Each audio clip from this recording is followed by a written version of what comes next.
तो इस पार्ट की शुरुआत वहीं से होती है जहां हाफिंग जाविन को अपनी टीम में आने का इनविटेशन देता है ताकि वे सभी मिलकर बुद्धा हार्ट लोटस को मार सके। पर इस पर जाविन कहता है कि आखिर तुमने मुझे ही क्यों चुना। तो इस पर हाफिंग जाविन को बताता है क्योंकि मैंने उस वीडियो पर काफी सावधानी से रिसर्च किया है जब तुम बुद्धा हार्ट लोटस को मारने के लिए गए थे और वहाँ पर लीजियन की परफॉर्मेंस काफी ज्यादा अच्छी थी, पर इसके बाद तुम्हारा इंटरेक्शन और जजमेंट काफी ज्यादा अच्छा था। यहाँ पर कई सारे ऐसे लोग हैं जो कि लीजियन से भी काफी ज्यादा ताकतवर है, पर जो तुम्हारी ऑब्जर्वेशन है वे किसी के पास भी नहीं है। तुम्हारी ऑब्जर्वेशन ने मुझे शॉक्ड कर दिया और यहाँ तक कि उस वक्त तुमने ये भी प्रिडिक्ट कर लिया था कि लीजियन पे वे अटैक कहाँ पर होने वाला है और उसके बाद तुमने पॉइजनस टोड को भी बहुत ही आसानी से मार दिया था। अब इन सभी चीजों को देखकर मुझे इस बात पर पूरा यकीन हो गया है कि अगर उस वक्त तुम्हारे टीममेट ने वहाँ पर प्रॉब्लम खड़ी नहीं की होती तो तुम सभी मिलकर उस लोटस फ्लावर के कोर को भी तबाह कर देते। इसीलिए बस इस बार तुम हमारा साथ दे दो। तुम्हें इस बार अपनी जान को जोखिम में डालकर उस लोटस पॉन्ड में जाने की जरूरत नहीं है। तुम्हें बस वहाँ पर खड़े रहकर हमें इंस्ट्रक्शन देना होगा कि हमें हमारे बीस्ट के साथ कहाँ पर अटैक करना है और कैसे लड़ना है। तो अब बताओ क्या तुम हमारी टीम में आओगे। अब जाविन इसकी सभी बातें सुनकर सीधा हाफिंग के मुंह पर इसे मना कर देता है और साथ ही इसके बाद ये अपने मन में सोचता है कि सीनियर के एक ऐसे ग्रुप को इंस्ट्रक्शन देना जो कि बहुत ही ज्यादा घमंडी है, इससे अच्छा तो मैं गेम में जाकर उन बॉसेस को हरा लूंगा। और वैसे भी मेरे पास बुद्धा हार्ट लोटस की एक काफी ज्यादा अच्छी एबिलिटी है जिससे कि मैं बुद्धा हार्ट लोटस को बड़ी आसानी से हरा सकता हूँ। अब इतना सोचकर जाविन यहाँ से जाने लगता है कि तभी गाविन इसे रोकते हुए कहता है कि जाविन तुम समझ नहीं रहे हो, मेरी जो टीम है उसमें सब लेजेंडरी लेवल के एक्सपर्ट हैं। अगर तुम हमारे साथ मिलकर काम करोगे तो 100% सक्सेस रेट मिलेगी और इसके अलावा यहाँ पर तुम्हारी जान पे जरा सा भी खतरा नहीं पहुँचेगा। पर जाविन इसे अब भी मना करते हुए कहता है कि मुझे माफ करना, मुझे इसमें जरा सा भी इंटरेस्ट नहीं है। अब इस बात को सुनकर गाविन को जाविन पर बहुत ही ज्यादा गुस्सा आता है और अपने मन में सोचता है कि अगर हाफेंग ने इसे अपनी टीम में नहीं लेने को कहा होता तो मैं इसे अभी तक सबक सिखा देता। अब हम जाविन को देखते हैं जो कि फिर से यहाँ से जाने लगता है कि तभी हाफेंग आकर कहता है कि तुम्हें इतनी जल्दी नहीं करनी चाहिए, तुम्हें हमें इतनी जल्दी मना नहीं करना चाहिए। चलो मैं तुम्हें हमारे टीम में आने के लिए एक ऑफर देता हूँ, मैं तुम्हारी एक विश को पूरा करूंगा अगर मैं उसे पूरा कर पाऊंगा तो। तभी जाविन हाफिंग की इस बात को सुनकर रुक जाता और बोलता है कि तो ठीक है, मुझे एक लेजेंडरी कंपेनियन बिस्ट का एग चाहिए। गाविन इस बात को सुनकर काफी ज्यादा हैरान हो जाता है, फिर ये जाविन पर चिल्लाते हुए कहता है कि आखिरकार तुमने क्या कहा। तभी जाविन इसके पास आकर मुस्कुराते हुए कहता है कि जैसा कि तुम लोगों ने कहा था कि तुम मेरी एक विश को पूरा करोगे तो ठीक है, मुझे एक लेजेंडरी कंपेनियन बिस्ट का एग चाहिए तो फिर मैं तुम्हारी टीम को ज्वाइन कर लूंगा। इस बात को सुनकर गाविन जाविन का कॉलर पकड़ते हुए कहता है कि तुम्हें जरूरत से ज्यादा नहीं मांगना चाहिए, यहाँ पर तुम्हें अपनी लाइफ को रिस्क में नहीं डालना, इसके बाद भी तुम कह रहे हो कि तुम्हें एक लेजेंडरी लेवल के कंपेनियन बिस्ट का एग चाहिए। तो इस बात को सुनकर जाविन कहता है कि ये तुम लोग के ऊपर है, अगर तुम मेरी कंडीशन को पूरा करते हो उसके बाद ही मैं तुम्हारी टीम को ज्वाइन करूंगा। इसकी बात सुनकर हाफिंग गाविन को शांत करते हुए कहता है कि तो ठीक है, क्या तुम्हारे बिस्ट में कोई कंडीशन है कि तुम्हें किस तरीके का बिस्ट एग चाहिए। तो इस पर जाविन कहता है कि नहीं, मुझे कोई सा भी चलेगा और साथ ही अपने मन में सोचता है कि मुझे बस एक लेजेंडरी कंपेनियन बिस्ट का एग चाहिए ताकि मैं उसे अपने एंड को फीड करा सकूं जिससे कि मेरा एंड बिस्ट इवॉल्व हो जाएगा। अब हाफिंग इस बात को सुनते ही जाविन की तरफ एक एग फेंकता है और बोलता है कि लो इसे पकड़ो। जाविन इस एग को पकड़ता है और थोड़ा हैरान हो जाता है कि तभी हाफिंग बोलता है कि तो ठीक है, मैंने तुम्हें एक लेजेंडरी लेवल का एग दे दिया है तो अब तुम हमारी मदद करने के लिए तैयार हो जाओ। जाविन अभी भी लेजेंडरी लेवल के एग को देखकर काफी ज्यादा हैरान होता है, ये इसे देखते हुए कहता है कि ये तो काफी ज्यादा कमाल का है। तो हाफिंग अपना हाथ आगे बढ़ाते हुए कहता है कि तो ठीक है, अब हम दोनों के बीच में डील हो चुकी है। जाविन भी अपना हाथ टकराते हुए कहता है कि तो ठीक है, अब मैं तुम्हारी मदद करने के लिए तैयार हूँ। अब इसके बाद जाविन यहाँ से चला जाता है, जिसके बाद ये सभी जा रहे होते कि तभी गाविन हाफिंग से पूछता है कि आखिर तुमने फ्लाइंग पॉइजन बीस्ट का एग उसे क्यों दे दिया। हाफिंग, क्या तुम्हें जाविन के ऊपर कुछ ज्यादा ही भरोसा नहीं है। तो हाफिंग गाविन को समझाते हुए कहता है कि ऐसा नहीं है, जब मैंने जाविन की वीडियो देखी थी और जाविन जिस तरीके से फाइट कर रहा था उसे देखकर ऐसा लग रहा था कि उसने ब्लड बुड्ढा हार्ट लोटस से पहले ही फाइट कर रखी है। ये सुनकर गाविन भी हैरान हो जाता है और तभी हाफिंग यहाँ से हंसते हुए आगे जाते हुए कहता है कि इससे क्या फर्क पड़ता है, बस हमें कुछ समय के लिए एक इंसान को फॉलो करना है। इसके बाद सीन शिफ्ट होता है और हम जाविन को देखते हैं जो कि अपने सिल्वर फ्लाई एंड को समन कर रहा होता है। अब जैसे ही जाविन का सिल्वर फ्लाई एंड समन हो जाता है उसे देखकर जाविन कहता है कि चलो अभी से शुरू करते हैं। जाविन उस लेजेंडरी बीस्ट एग को अपने सिल्वर फ्लाई एंड को खिला देता है। अब ये सिल्वर फ्लाई एंड जैसे ही इस एग को खाती है यहाँ पर एक एनर्जी बॉल में ये कवर हो जाती है और इसी के साथ यहाँ पर सिल्वर फ्लाई एंड का एवोल्यूशन होना स्टार्ट हो जाता है। अब हम कुछ देर बाद का सीन देखते हैं जहाँ पर सिल्वर फ्लाई एंड का एवोल्यूशन खत्म होने वाला होता है। अब ये एवोल्यूशन जैसे ही खत्म होता है हम इसके सिल्वर फ्लाई एंड को देखते हैं जो कि साइज में बहुत बहुत ही ज्यादा बड़ी हो जाती है और ये एक मधुमक्खी की तरह लग रही होती है। अब ये देखकर जाविन बहुत ही ज्यादा हैरान होता है और बोलता है कि मेरी सिल्वर फ्लाई एंड तो फ्लाइन पॉइजन बी के साथ कंबाइन हो चुकी है। मुझे देख के ऐसा लगता है कि दोनों के बग टाइप होने के कारण ये दोनों कंबाइन हो चुकी है। अब इसके बाद जाविन अपने सिल्वर फ्लाई एंड के स्टेटस को चेक करने लगता है, जहाँ ये देखता है कि इसकी सिल्वर फ्लाई एंड बहुत ही ज्यादा ताकतवर हो चुकी है। जाविन इसे देखते हुए कहता है कि इसके स्टेटस को तो देखो, इसकी स्पीड, इसकी वाइटलिटी, एनर्जी, ये सब तो लेजेंडरी लेवल को क्रॉस कर रहे हैं। और तभी जाविन वहाँ पर एक न्यू टैलेंट स्किल को देखता है जो कि डीमन ब्राइड नीडल था, जो कि लॉन्ग रेंज अटैक होता है। इसमें ये अपने एनिमी पे दूर से ही नीडल फेंक सकती है। अब इस न्यू स्किल को देखकर जाविन बहुत ही ज्यादा खुश होता है और अपने सिल्वर फ्लाई एंड को टच करते हुए बोलता है कि सच में ये तो बहुत ही ज्यादा अमेजिंग है। ये अपने सिल्वर फ्लाई एंड से कहता है कि तुम्हारी इस नई ताकत से तो हम उस ब्लड बुड्ढा हार्ट लोटस को बड़ी ही आसानी से मार डालेंगे। अब इसके बाद जाविन अपने फोन में ब्लड डालकर गेम में एंटर करता है। गेम में एंटर करते ही जाविन अपने सिल्वर फ्लाई एंड को बोलता है कि जाओ उस बुड्ढा हार्ट लोटस पर अटैक कर दो। अब जाविन की कमांड सुनते ही इसका सिल्वर फ्लाई एंड बुड्ढा हार्ट लोटस पर अटैक कर देता है। अब सिल्वर फ्लाई एंड को अपनी तरफ अटैक करता देखकर ये बुड्ढा हार्ट लोटस भी अपने अटैक को प्रिपेयर करने लगता है। ये अपने अटैक को सिल्वर फ्लाई एंड पर कर देता है, लेकिन सिल्वर फ्लाई एंड की स्पीड इतनी ज्यादा होती है कि वे इसके सारे अटैक से बचते हुए सीधा इसके सामने आ जाती है और इस पे अपनी नीडल से अटैक कर देती है। तभी बुड्ढा हार्ट लोटस इसे अटैक करता देखकर पानी में छुप जाता है और इसके अटैक से बच जाता है। अब इस अटैक के मिस हो जाने के कारण सिल्वर फ्लाई एंड थोड़ी आगे पहुंच जाती है। अब ये रुककर वहाँ पर देखने लगती है कि आखिर वे कहाँ चला गया। हम उस बुड्ढा हार्ट लोटस को देखते हैं जो कि ठीक सिल्वर फ्लाई एंड के नीचे होता है। ये तुरंत ही चुपके से पीछे से सिल्वर फ्लाई एंड पर अटैक कर देता है। ये बाहर निकलते ही सिल्वर फ्लाई एंड को खाने की कोशिश करता है और देख के ऐसा लगता है कि सिल्वर फ्लाई एंड यहाँ पर मारी जाएगी, पर तभी हम सिल्वर फ्लाई एंड को देखते हैं जो कि अपनी स्पीड का इस्तेमाल कर यहाँ पर बच जाती है। जिसके बाद सिल्वर फ्लाई एंड अपने विंग फ्लैश का इस्तेमाल कर उस पर अटैक कर देती है। अब इस अटैक को देखकर बुड्ढा हार्ट लोटस अपने शील्ड को एक्टिवेट कर देता है। अब इस शील्ड को देखकर सिल्वर फ्लाई एंड बार बार इसके शील्ड पर अटैक करने लगती है और कुछ देर अटैक करने के बाद ये इसके शील्ड को भी तोड़ देती है। अब इसकी वजह से ये ब्लड बुड्ढा हार्ट लोटस बहुत ही ज्यादा गुस्सा हो जाता है, जिसके बाद ये सीधा अपने मेढक वाले फॉर्म में आकर सिल्वर फ्लाई एंड पर अटैक कर देता है। लेकिन सिल्वर फ्लाई एंड अपनी स्पीड का इस्तेमाल करते हुए इसके सारे अटैक से बच जाती है। जिसके बाद ये अपने long range attack bright needle से सीधे उसके चेहरे को उड़ा देती है और जिसके बाद एक और अटैक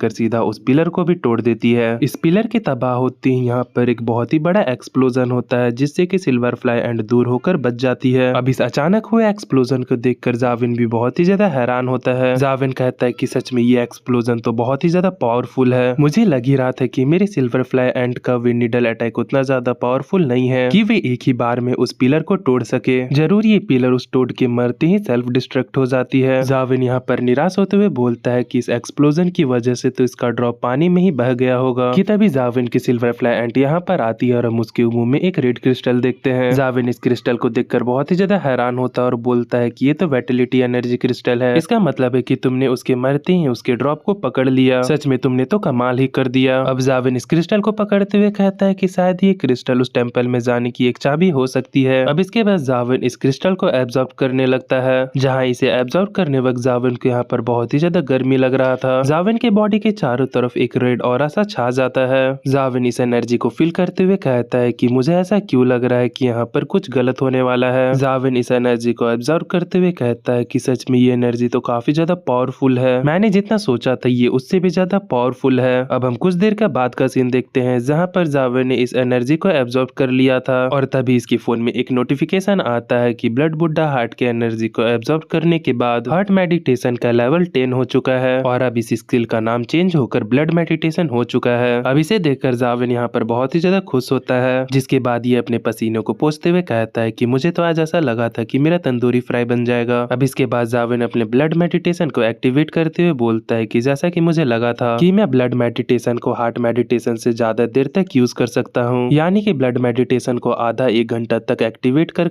रखना मेरे लिए ज्यादा मुश्किल नहीं होगा। अब इसके बाद जाविन जोश में आते हुए कहता है कि चलो अब उस टेम्पल को एक्सप्लोर करने का वक्त आ चुका है। अब इसके बाद जाविन अपने गेम को चालू करते ही उस बुद्धा टेम्पल के बाहर पहुंच जाता है। अब इसके बाद हम जाविन को देखते हैं जो कि इस बार इस इलाके में बड़ी आराम से चल रहा होता है। ये यहाँ पर आगे बढ़ते हुए कहता है कि जैसा कि मुझे लगा था हार्ट मेडिटेशन और ब्लड मेडिटेशन दोनों के ही इफेक्ट एक जैसे हैं। अब इसके बाद जाविन कुछ देर चलने के बाद उस बुद्धा टेम्पल के गेट के सामने आकर खड़ा हो जाता है। जाविन यहाँ पर आकर खड़ा होते हुए कहता है कि ऐसा हो सकता है कि इस टेम्पल के अंदर एक स्ट्रॉन्ग मॉन्स्टर हो जो कि मेरा अंदर आने का वेट कर रहा हो। ये सोचकर जाविन अपने स्केलेटन एंट के आर्मर को एक्टिवेट कर लेता है और फिर आगे बढ़ते हुए कहता है कि ये तो काफी ज्यादा अजीब है, यहाँ पर तो कोई भी मॉन्स्टर नहीं है। कि तभी जाविन का ध्यान उसके बगल के एक पिलर पर जाता है, जहाँ पर जाविन इसे देखकर कहता है कि ये तो माइनर प्रोफेशन विजडम सूत्रा है। अब जाविन हमें इस सूत्रा के बारे में बताता है कि जब डायमेंशनल क्रैक इस धरती पर आया था तब एक बुद्धिस्ट ने अपने पैरामॉडल एनर्जी से कई सारे आर्ट को बनाया था, जिसमें से कि ये विजडम सूत्रा भी आता है। अब जाविन इस सूत्रा को पढ़ने की कोशिश करता है कि तभी ये सारे वर्ड यहाँ पर घूमने लगते हैं और यहाँ पर एक डायमेंशनल पोर्टल जैसा बन जाता है। तभी जाविन को यहाँ पर तकलीफ होने लगती है। जाविन बोलता है कि आखिरकार यहाँ पर क्या हो रहा है, मेरा सर अचानक से इतना दर्द करने क्यों लग गया है। जाविन को यहाँ पर समझ में नहीं आ रहा होता है कि आखिरकार इसके साथ यहाँ पर क्या हो रहा है। हम तभी जाविन को देखते हैं जहाँ इसके ऊपर एक प्रेशर लग रहा होता है कि तभी जाविन के चेस्ट से एक चीज बाहर निकल कर आती है, जिसके बाद जो ये प्रेशर होता है वे खत्म हो जाता है। जाविन यहाँ पर हैरान होते हुए बोलता है कि क्या वे प्रेशर डिसअपेयर हो गया।